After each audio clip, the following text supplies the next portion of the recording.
Las calles de Ciudad del Cabo estaban llenas de un miedo palpable a principios de los años 90. Un asesino a sangre fría acechaba en las sombras, aprovechándose de los más vulnerables de la ciudad, las trabajadoras sexuales. Cada nueva víctima aumentaba la tensión, convirtiendo los susurros en gritos.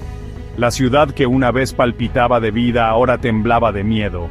Nadie sabía quién sería el siguiente. Los asesinatos comenzaron en 1992, pero a la policía le tomó años conectar los puntos. Cada víctima fue encontrada desechada, sus cuerpos abandonados como basura en las afueras de la ciudad.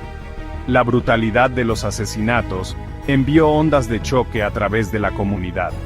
El miedo era contagioso, extendiéndose como la pólvora por las calles. Las víctimas, en su mayoría mujeres de entre 20 y 30 años, se dedicaban al trabajo sexual. Eran madres, hijas, hermanas. Eran seres humanos que merecían dignidad y respeto. Sin embargo, sus vidas fueron truncadas, sus historias silenciadas por un depredador que parecía imparable. La policía estaba bajo una inmensa presión para atrapar al asesino. El escrutinio de los medios fue implacable y el público exigió justicia.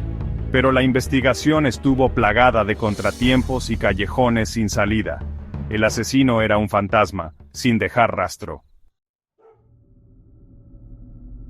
A medida que aumentaba el número de cadáveres, surgió un patrón escalofriante. El asesino tenía un modus operandi distintivo, una macabra firma que dejaba en cada una de sus víctimas. Los cuerpos siempre se encontraban semidesnudos, cuidadosamente colocados, con las piernas abiertas en una grotesca burla de la intimidad. A pesar de la naturaleza escenificada de las escenas, no había evidencia de agresión sexual. El motivo del asesino, al parecer, no era la lujuria, sino un deseo más profundo y siniestro. Anhelaba el control, el poder y la emoción de dominar a sus víctimas incluso en la muerte. Un detalle recurrente provocó escalofríos en los investigadores. A menudo se encontraba una botella colocada entre las piernas de la víctima.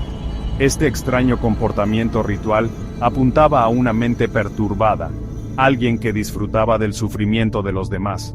La naturaleza meticulosa del asesino y la puesta en escena deliberada de las escenas del crimen sugerían un nivel de inteligencia y planificación que era a la vez aterrador y desconcertante. Claramente estaba familiarizado con el área, capaz de deshacerse de los cuerpos en lugares remotos donde serían difíciles de encontrar. Era un fantasma, moviéndose sin ser visto y sin dejar rastro. La policía estaba desconcertada.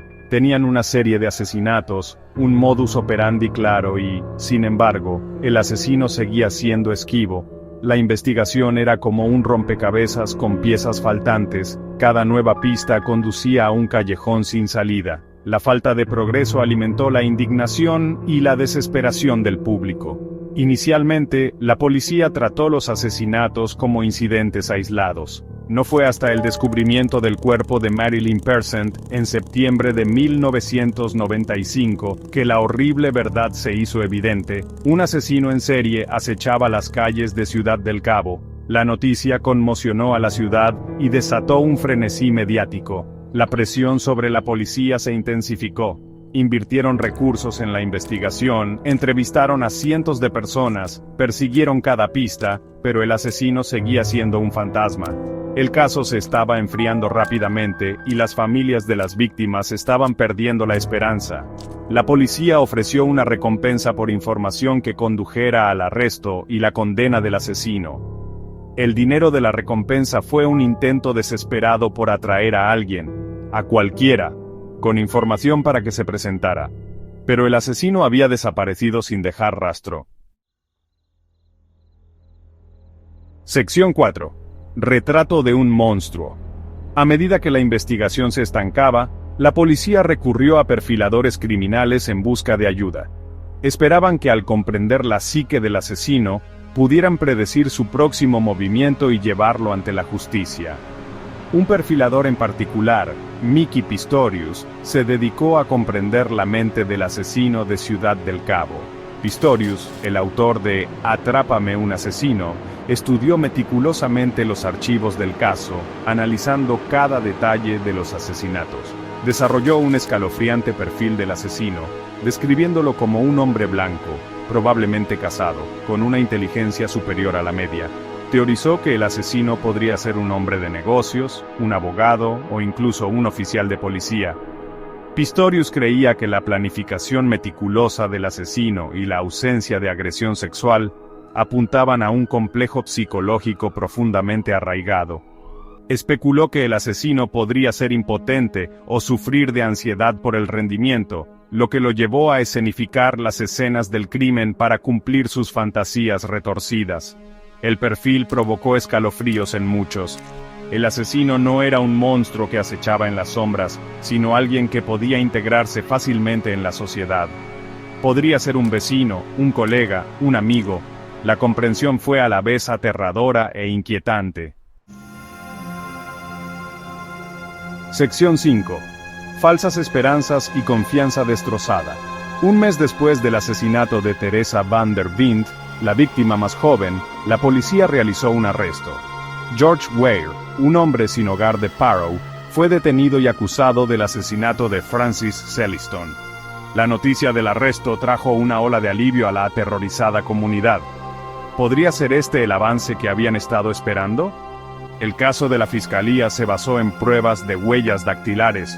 Afirmaron que las huellas dactilares de Weir se encontraron en el vehículo de Celliston. Sin embargo, la defensa argumentó que Weir estaba siendo incriminado. Señalaron inconsistencias en la evidencia y cuestionaron el manejo de la investigación por parte de la policía. El juicio fue un espectáculo mediático, con cada giro y vuelta escudriñado por el público. Sin embargo, el caso de la fiscalía comenzó a desmoronarse cuando se reveló que un oficial de policía había plantado las huellas dactilares de Weir en la escena del crimen. La revelación conmocionó al sistema de justicia y destrozó la confianza pública en la policía. Weir fue liberado en diciembre de 1997 debido a la falta de pruebas.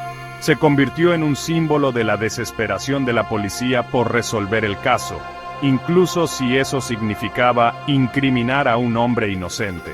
El verdadero asesino seguía prófugo, y las familias de las víctimas se quedaron lidiando con la devastadora comprensión de que la justicia nunca se haría. Sección 6. Asunto inconcluso.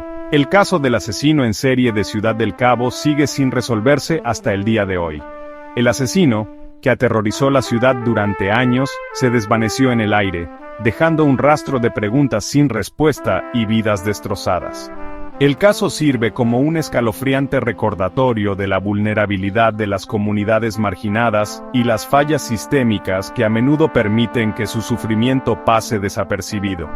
El trabajo de organizaciones como SWEAT, el Grupo de Trabajo para la Educación y Defensa de las Trabajadoras Sexuales, fue crucial durante este tiempo.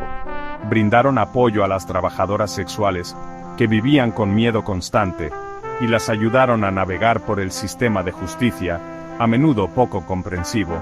Comprendieron que estas mujeres no eran solo víctimas, eran seres humanos que merecían protección y respeto.